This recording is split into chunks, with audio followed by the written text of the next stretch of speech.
Uzinduzi wa meli mpya ya kivita ya Korea Kaskazini umegonga mwamba baada ya ajali kutokea wakati wa hafla rasmi ya kuizindua, ambapo meli hiyo iligeuka na kuegemea upande mara tu ilipoingizwa majini.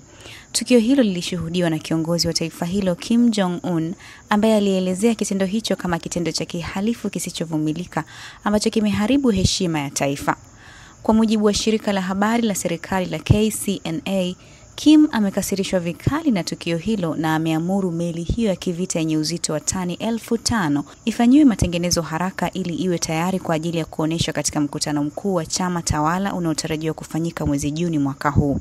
Ripoti hiyo haikufafanua iwapo kuna watu walioumia katika ajali hiyo, lakini chanzo cha tukio hilo kimeripotiwa kuwa ni udhaifu wa kimuundo wa meli hiyo uliojidhihirisha baada ya kuingizwa kwenye maji kwa ajili ya uzinduzi. Kwa mujibu wa maafisa wa Korea Kusini, meli hiyo kwa sasa imeegemea upande ndani ya eneo la maji la Korea Kaskazini. Jeshi la Korea Kusini pia limeripoti kuwa Korea Kaskazini ilirusha makombora kadhaa kutoka eneo hilo la ajali karibu na bandari ya kusini mwa nchi hiyo.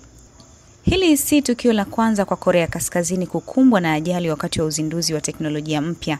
Agosti 2023, serikali ya nchi hiyo ilishuhudia kushindwa kwa jaribio la kurusha satelaiti baada ya jengo la uzinduzi kupata hitilafu na kusambaratika.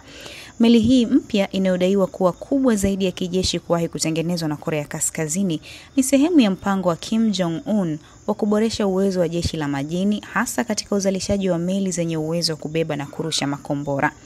Wataalamu mbalimbali wa masuala ya kijeshi akiwemo Yang Wook kutoka taasisi ya mafunzo ya sera ya Asan ameeleza kuwa kushindwa kwa uzinduzi wa meli hiyo ni aibu kubwa kwa taifa hilo linalojaribu kuonesha nguvu zake za kijeshi mbele ya dunia.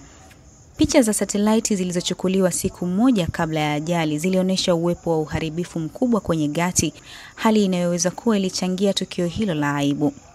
Ripoti za awali kutoka katika kikosi cha kijeshi cha Marekani zilionya kuwa kulikuwa na dalili za kiufundi kuwa meli hiyo huenda ingekumbwa na matatizo kabla ya kuzinduliwa rasmi.